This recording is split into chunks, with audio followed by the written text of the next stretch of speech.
911 location of your emergency. Something is happening. Something's happened in our house. We don't know what.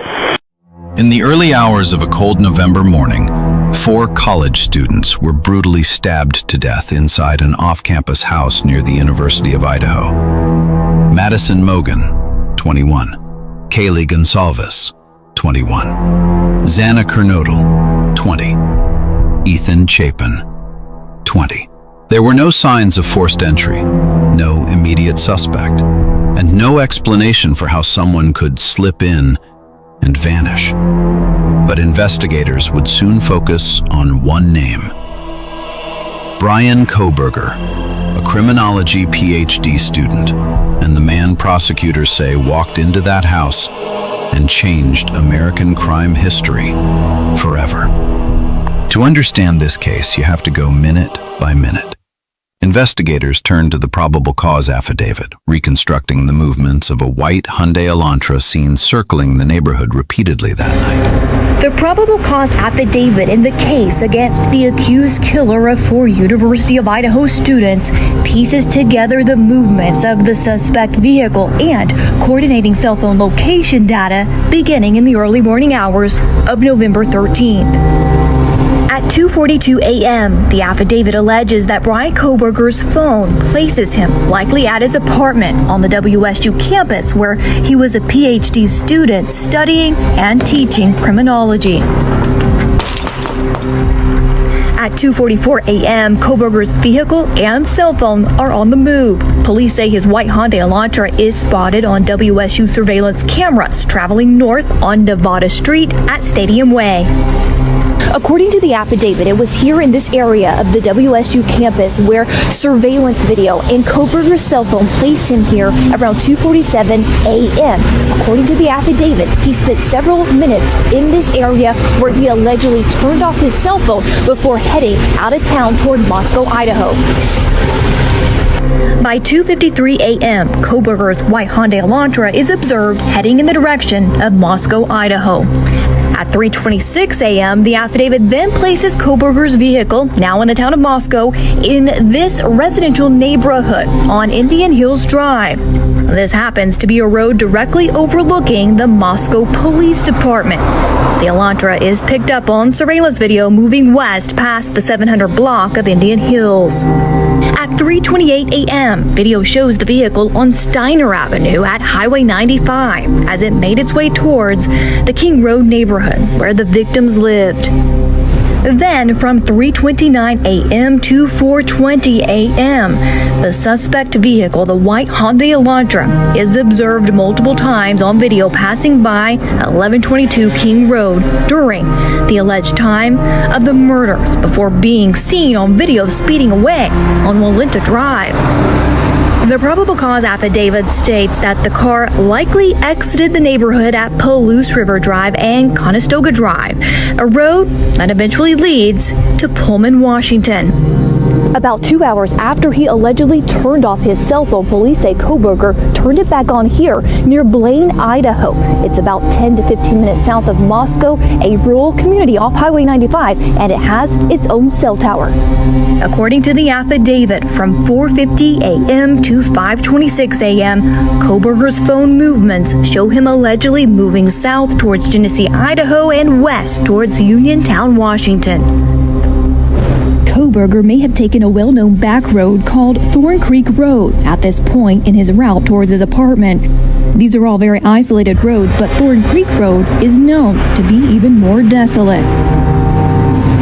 Police allege Kohberger eventually made his drive back into Pullman, Washington from the quiet road of Johnson, where his vehicle was picked up on this security camera, the first time a camera captured his Hyundai after the murders were committed. By 5:30 a.m., police tracked the movements of Kohberger's cell phone and vehicle back to his apartment.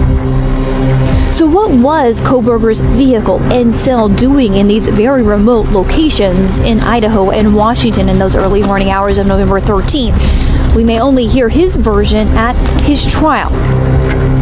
When Bryan Kohberger finally stood in court, the world watched. The judge asked him to enter a plea, Your Honor, we will be standing silent. Mr. Kohberger is standing silent. I'm going to enter not guilty pleas on each charge. Counts 1, 2, 3, 4, and 5. As investigators dug deeper, disturbing details surfaced. Online posts where Kohberger discussed crime, control, and the psychology of offenders. Long before this guy was charged with fatally stabbing those 4 University of Idaho students, he made some very disturbing online posts saying that he was devoid of emotion. This is according to the New York Times, who obtained those posts and also interviewed people that Kohberger was messaging. In 2011, as a 16-year-old, he wrote, quote, "I feel like an organic sack of meat with no self-worth. As I hug my family, I look into their faces, I see nothing. It is like I'm looking at a video game, but less." In another post, Kohberger said, quote, "Nothing I do is enjoyable. I am blank. I have no opinion. I have no emotion. I have nothing. Can you relate?" End quote. Kohberger describes grappling with a slew of mental health challenges, including depression and suicidal thoughts. Some other disturbing revelations: he turned to heroin as a method of coping with his issues, before later getting reportedly clean and throwing himself into criminal studies. If convicted, Bryan Kohberger faced the ultimate punishment: death. In Idaho, execution by firing squad remained an option. The stakes couldn't be higher. Murder in the first degree, maximum penalties, life in prison, or the death penalty. Do you understand the maximum penalty? Yes. We need to bring back the firing squad. The jury later heard the frantic 911 call made by surviving roommates. Confusion, panic, unanswered questions. They didn't yet know 4 friends were already dead. That call marked the moment innocence ended and reality set in. 911 location of your emergency. Something is happening. Something happened in our house. We don't know what. What is the address of the emergency? 1122.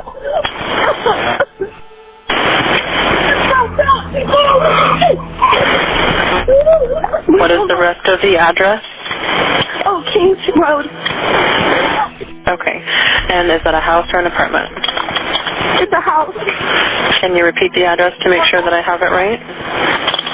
I'll talk to you guys. We live at the White, so we're next to them. I need someone to repeat the address for verification. The address, 1122 King Road. And what's the phone number that you're calling from? What's your phone number? And tell me exactly what's going on. One of the roommates has passed out, and she was drunk last night, and she's not waking up. Okay. Oh, and they saw some man in their house last night. Yeah. Hi, this is... And are you with the patient? Okay, I need someone to keep the phone, stop passing it around. Can I just tell you what happened pretty much? What is going on currently? Is someone passed out right now? I don't really know, but pretty much at 4 a.m. Okay, I need to know what's going on right now if someone is passed out. Can you find that out? Yeah, I'll come. Come on, we gotta go check. But we have to. She's passed out. What's wrong? She's not waking up. Okay, one moment. I'm getting help started that way. Okay, thank you. What's wrong?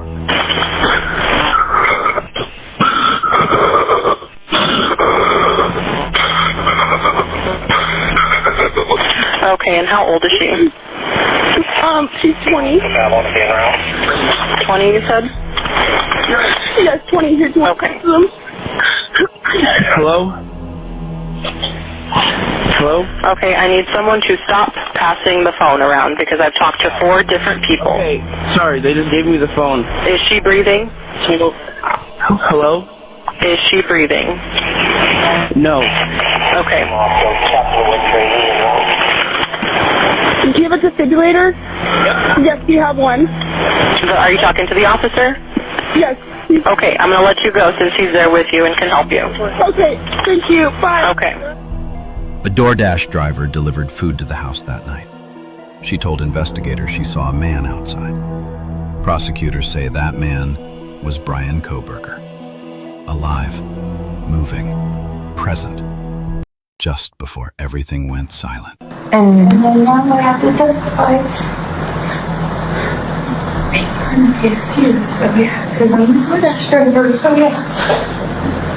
You have to testify in which murder? Murder case called probable.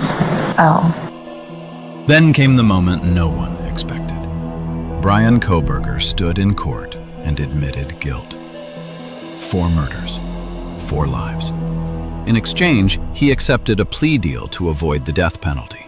All right, based on the state's proffer and importantly based upon defendant's explicit admission to committing these crimes, the court finds there is a factual basis. Therefore, with respect to count 1, burglary, felony, how do you plead, Mr. Kohberger, guilty or not guilty? Guilty. As to count 2, murder in the first degree, as it relates to the murder of Madison Mogen, how do you plead, guilty or not guilty? Guilty.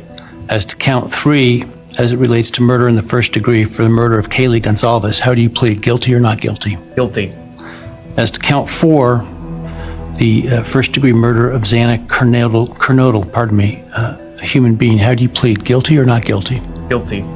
As to count 5, the first degree murder of Ethan Chapin, a human being, how do you plead, guilty or not guilty? Guilty. Right. The court will find that the defendant understands the nature of the charges and each offense and the possible consequences to him of his guilty plea. The court finds that there is a factual basis for the plea and finds the defendant believes the plea to be in his best interest. I find that the plea was given freely, voluntarily, and was intelligently made. I accept the plea. I direct that it be entered. People lined up overnight outside the Idaho courthouse. They wanted to see the man responsible, to witness justice, to hear the sentence. Kaylee Goncalves' sister stood up. Her words were raw, unfiltered. She called Kohberger stupid, clumsy, weak, dirty. I won't stand here and give you what you want. I won't offer you tears. I won't offer you trembling. Disappointments like you thrive on pain, on fear, and on the illusion of power. And I won't feed your beast. Instead, I will call you what you are. Sociopath, psychopath, murderer. I will ask the questions that reverberate violently in my own head, so loudly that I can't think straight most any day. Some of these might be familiar, so sit up straight when I talk to you. How was your life right before you murdered my sisters? Did you prepare for the crime before leaving your apartment? Please detail what you were thinking and feeling at this time. Why did you choose my sisters? Before making your move, did you approach my sisters? Detail what you were thinking and feeling.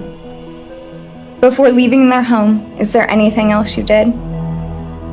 How does it feel to know the only thing you failed more miserably at than being a murderer is trying to be a rapper?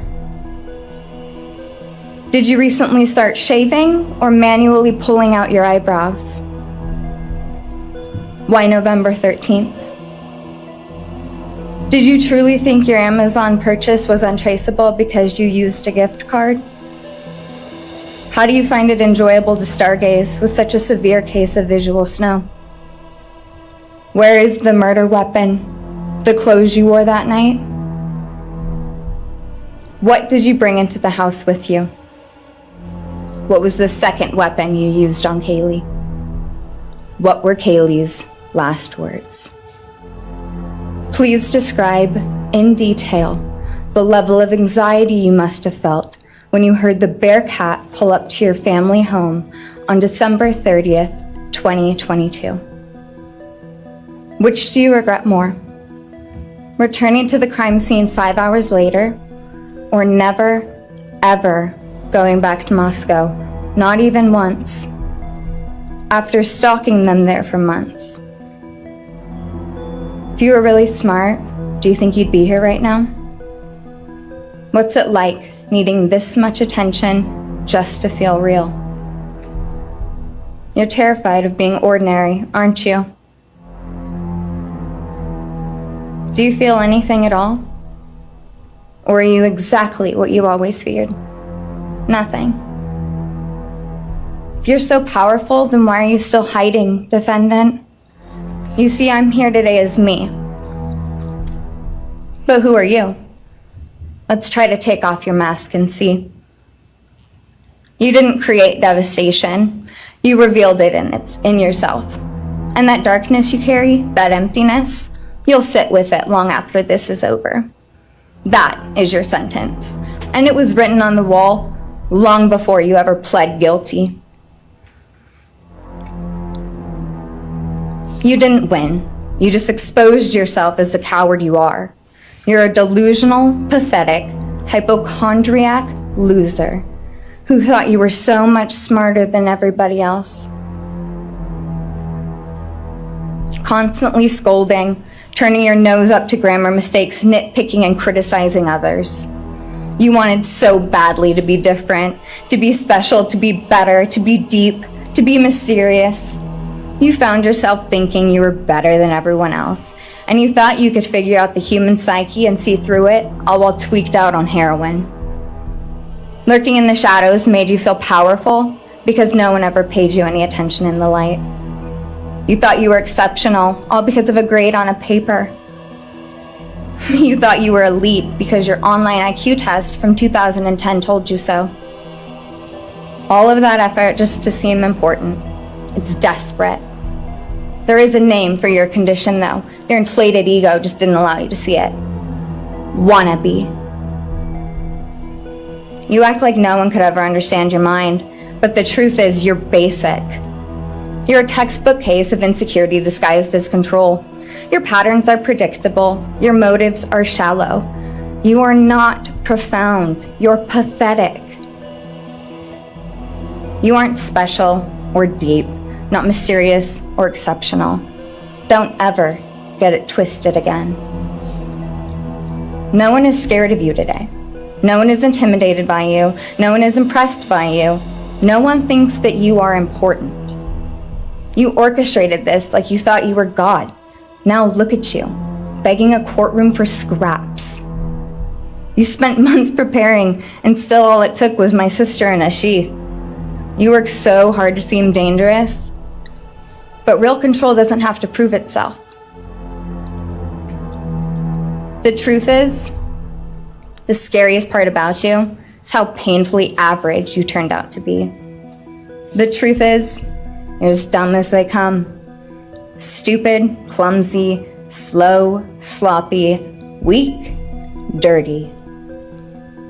Let me be very clear. Don't ever try to convince yourself you mattered just because someone finally said your name out loud. I see through you. You want the truth? Here's the one you'll hate the most. If you hadn't attacked them in their sleep, in the middle of the night, like a pedophile, Kaylee would have kicked your Thank you. Thank you.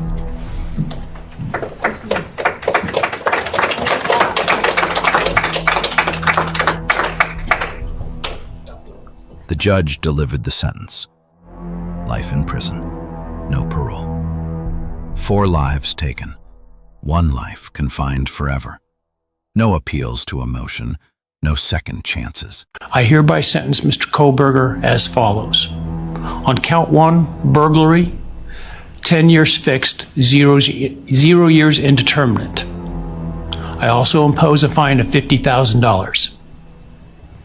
Count 2, first-degree murder of Madison Mogen. I sentence the defendant to a fixed term of life imprisonment without the possibility of parole, a fine of $50,000, and a civil penalty of $5,000 payable to the family of the victim.